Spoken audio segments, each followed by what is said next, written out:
One of the great privileges of being elected as a candidate to run for MLA for Saint Croix has been to have amazing conversations with people who are making important decisions to fulfill the needs that we need as residents of this riding in our towns.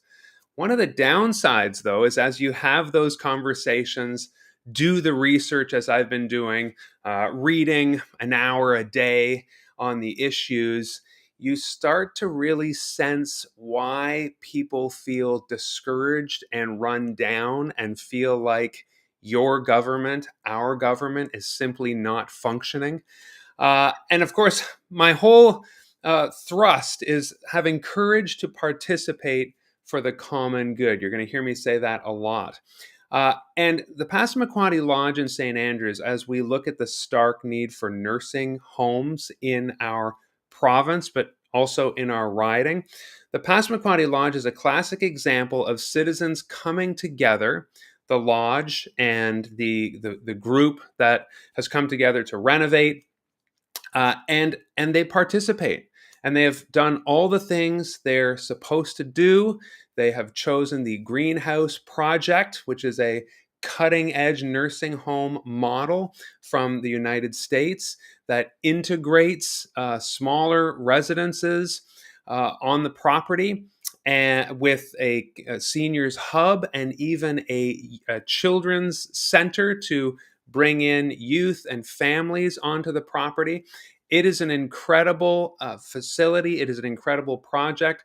All the things have been done in place. And when you read older news articles and media releases, as I have, they have been planning this since 2017. Real plans started to take shape in 2019. You can read on the website, I've got it linked in the description, of all the steps and stages that this group has done to make this happen. The town of St. Andrews has made this a priority. The council has done everything they can to vote things through to where they should be. The working group has raised $500,000. Caroline Davies, the chair, has said they are ready to go. Where do you think the hangup is? Where do you think they are waiting? As I was saying, when you read older articles, in 2023, that was the year that they were expecting to have shovels in the ground because we need more nursing homes. This is part three, so see the previous two parts. There's actually new numbers, that an article that came out on CBC just a few days ago. So I've been doing this series for 3 days, and when I just started, a brand new article came out that I had not seen. The waiting list for nursing homes now tops 1,000 people. 1,000 of our seniors, our loved ones, our grandpas and grandmas, they are waiting for a spot in a nursing home. And as I mentioned yesterday, the Auditor General said that the facilities, the infrastructure for seniors does not meet 2015 or 2010 standards. The current Passamaquoddy Lodge is 50 years old. There are all kinds of issues with this facility, including, most dangerously, shared bathrooms. And as part of the reports that came out during the pandemic and post pandemic by the Auditor General and others, this is woefully inadequate in a pandemic situation where seniors need to share bathrooms. They are very vulnerable to infection and illness. And of course, when they do get sick, recovery, if it is possible, is life altering. And it is not okay that seniors need to share bathrooms in this 50-year-old facility. This is why the desperate need to upgrade to this incredible new model, the Passamaquoddy Lodge. I've got the link in the description to the website, to the new plans about how it is planned. It's the 60 beds that will replace the current 60 beds. And it is 5 houses with 12 units in each house. And the seniors can live in a co-op kind of setting.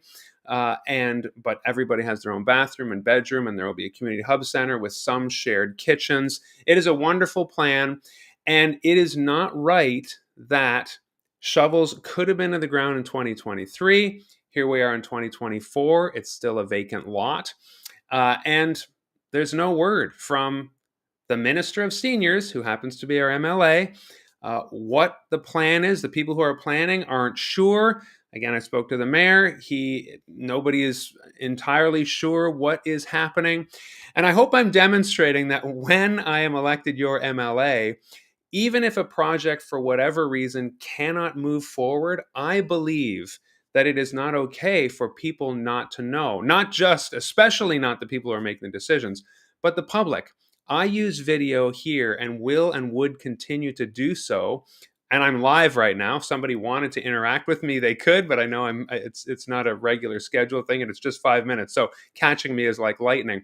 But I do look forward to a day where I come on video, I'm engaging with live viewers, and I can explain what is happening. Things do get complicated when we're planning multi-million dollar facilities and major changes. It is not a simple process, but there needs to be an explanation when something is hung up and not moving through, especially when we know we desperately need more beds for our seniors, and the ones that do exist are woefully inadequate, according to the Auditor General's report for New Brunswick. And so that concludes today's, it's kind of like a bit of a bummer, but that concludes today's Live for Five and this series where I've been talking about the last 3 days the need for housing for all, which includes, and as I said before, that is transition housing, that is shelters for the unhoused, and that is treatment facilities for people suffering with addiction and mental health issues. And yeah, I added this fourth because as I started to look into the nursing home situation, my goodness, when we have a $13 billion provincial budget and huge surpluses, there's no reason why the Passamaquoddy Lodge should not be getting built right now for our seniors so we can treat them well with the dignity they deserve.